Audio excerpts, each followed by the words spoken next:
quickly back through this. So we did our 6 simple machines. It's actually going to start again, okay? We have our 6 simple machines. Is this going to work? Let's click on the right thing here. All right. We've talked about these already. Lever, what we just finished up. Wheel and axle is what we're going into. Okay, I'm going to explain this much more. We have pulleys. We're going to talk about pulleys. We are going to talk about inclined planes, wedges, and screws. Okay? I saw my music playing. How did that happen? Oh, I know why. I love this song. All right, now. Once again, we should have in our notes. Remember, our ideal mechanical advantage. I'm a deer. Get it? I'm a deer. Oh, wait. Okay, thank you. All right. Am I free? Am I free? I'm a free, yeah. No, that doesn't work. So, we know our ideal will still be this no matter what simple machine we're doing, it's still going to be ideal as DE over DR. Okay? AMA is always going to be FR over FE. When we're doing the best way I think is if it's any simple machine that's going to be greater than 1, it's always the bigger number divided by the smaller number gets you a number equal greater than 1. So when we do bigger distance divided by smaller distance, that works out, okay? Bigger force divided by smaller force, that should work out also. That's only if we're doing simple machines greater than 1, but sometimes that might be a way to check back on it. Okay? Again, remember efficiency is going to be AMA divided by IMA. We need to remember that. Okay? No machine is 100% efficient. No machine is greater than 100% efficient. You cannot get a machine that's going to get you a greater efficiency than 100%. You can't get one that's going to be 100%. So you got to check yourself before you wreck yourself. All right? Now, if there is no friction, then the IMA and the AMA are the same thing. But we're dealing with friction and everything. Ideal world. So we should not get 100% efficiency.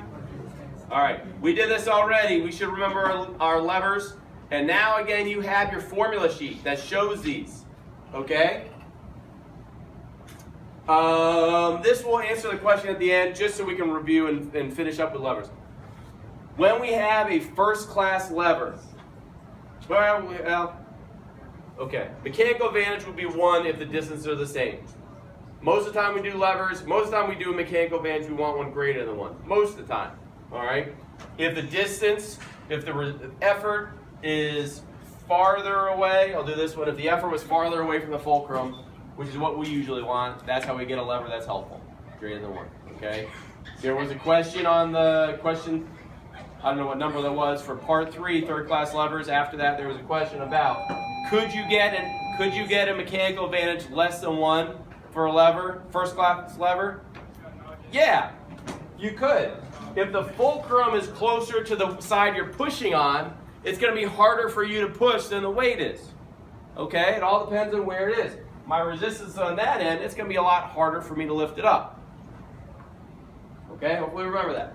All right, now, and we had a second class and we had a third class.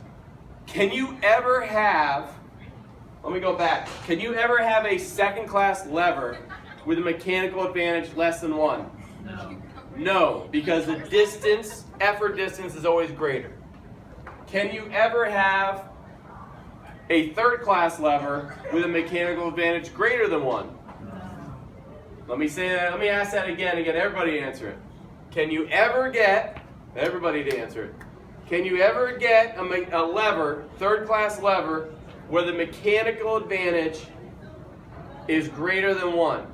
No. No. Because the effort distance is, the resistance distance is always farther away than the effort. It cannot happen. Okay?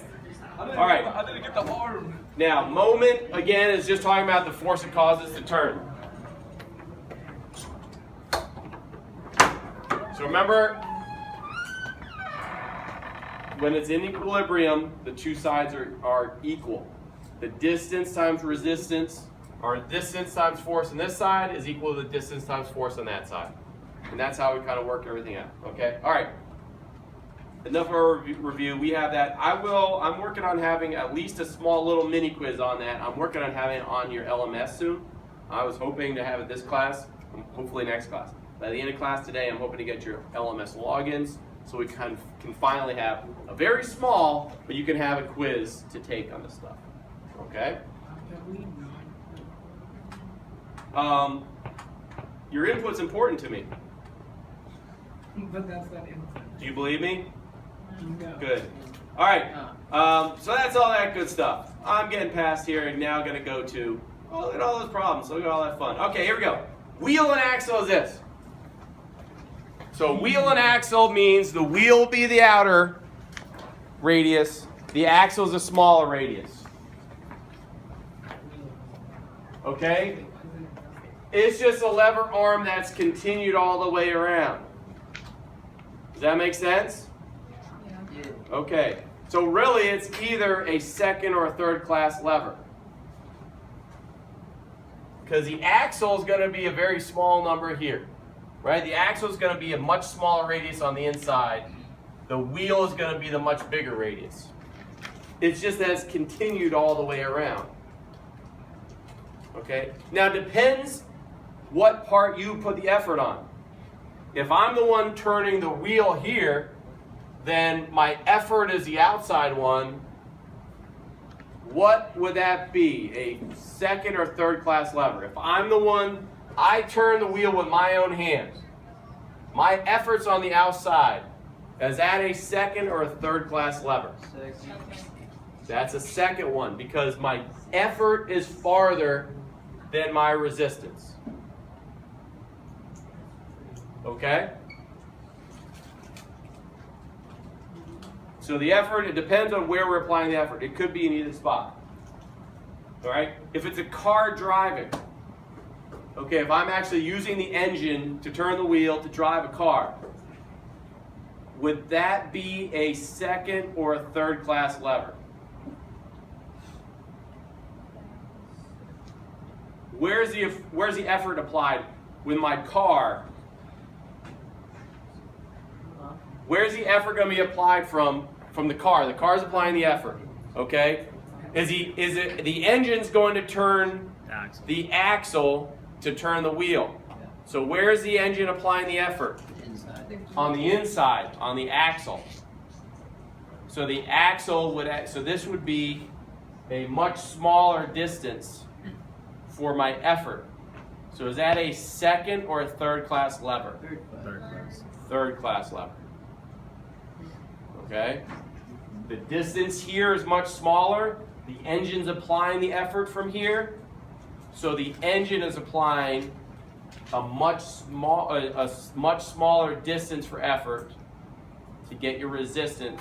So that's a third class lever. All right? Okay. All right, where's the effort applied on this one? Steering wheel. Outside. The outside, so Second class lever. second class lever. How about here, turning a dial? Where's the effort going to be applied?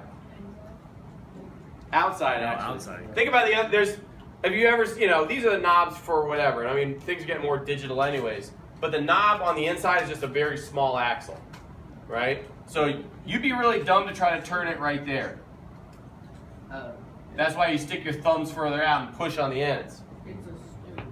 Okay? Same thing here. Where's the effort being applied? Is that going to be a second or a third class lever right here? Second. I'm applying on the outside part. The axle's on the inside getting the resistance. Okay? So here we go. Effort's out here. Resistance is in there. Second or third class lever. I'll say it again. This time you'll pay attention. Effort's out here. Resistance is in here. Is that a second or a third class lever? Second class. Wait, second class. Second class lever. Effort is outside. It literally says it on the board. I was reviewing my choices. You were quizzing yourself, which I appreciate. But I also appreciate when you pay attention. All right, so how about this time? Second letter. Third class. Effort's on the inside. Resistance on the outside. This would be like the car. third and, I didn't do that. I did not do that. I just completely copied from somebody else. The third and final. Actually from UTech, from Project Lead the Way. Sort of. I copied from somebody else who copied from Project Lead the Way. All right. I'm going very fast with this. You can have the notes. I can go back and let you copy it, but I can tell by your enthusiasm that you want me to go faster. All right. Once again, we still have IMA is going to be I'm a deer. We're still going to have IMA is effort distance divided by resistance distance. Okay? Now the distance though, they want a circumference. Honestly, it's going to cancel out though. You could really do radius, but they want it in terms of circumference. Okay, so they're going to say the diameter of each. You're going to do pi. You're going to say diameter. I'm going to tell you right now, I'm confused by one part of this. The fact that they go to diameter. They talk about diameter, but it would just divide out the twos anyways and do radius. I don't know why they want diameter. I'll figure out the answer to that. But whether, if you want to measure radius or you want to measure diameter, it would work as long as you're consistent. If you measure the diameter of one, the radius of the other, that would be bad. I will say, I think I know one thing though. We're going to have these really, really small diameters. Those little axles, those vex axles are tiny. Dividing those in half is going to be a huge pain in the butt. So that's one reason why you want to maybe do diameter instead of radius. Schweitz. The D stands for diameter and diameter. It's Ryan, you tried. A for Good talk. All right. So we got this. Hi there. I just wanted to, Hey, can you pause that real quick? Or stop it? just keep going on this. Huh? That whole segment. Want me to start over again? The mad No. skills part? Yes. The skills I got skills to pay the found bills? video. Yeah, that should always be it. I don't think we filmed that. You have to Check say the it again. technique. Technique. All right, here we go. We're recording? Awesome, we got that in. Technique. So, we got that. We'll have to practice it. We'll have to go through it. You're going to do a lab where you're going to measure the diameter of this really tiny axle and this really big wheel, and you'll be able to do, and sometimes the effort will be on the outside, sometimes the effort will be on the inside. But you're going to have to figure that part out. So, here's the part that, again, when we do our IMA, our ideal mechanical advantage, it will be this distance divided by that distance. Both are getting multiplied by pi. So both will cancel out when you divide it out. Do you agree with that? Yes. Okay? So, go ahead right now and calculate, and we'll pause it. Go ahead and calculate the IMA. So we have 6 inches versus 20 inches. Tell me the IMA if the axle is driving the wheel. So if this is the car spinning the axle to drive the wheel, what is the IMA? We will pause it for station identification and for you to calculate. Do it now. Get your calculator. What do we get? What's our ideal mechanical advantage? 3.3.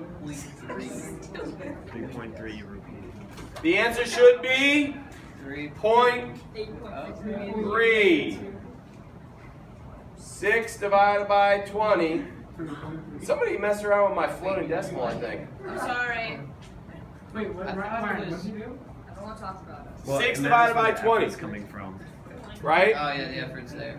Yeah. So the effort is being applied on the inside. Okay. I'm talking. The effort's being applied on the inside. That's 6. The resistance is going to be outside. So 6 divided by 20. All right? 0.3. Yeah, no one messed with my. All right.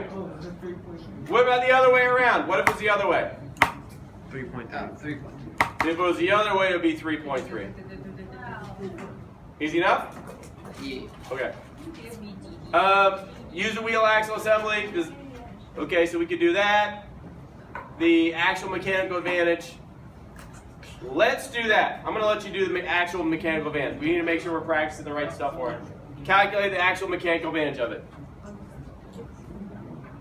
Do it now. No. Fight me.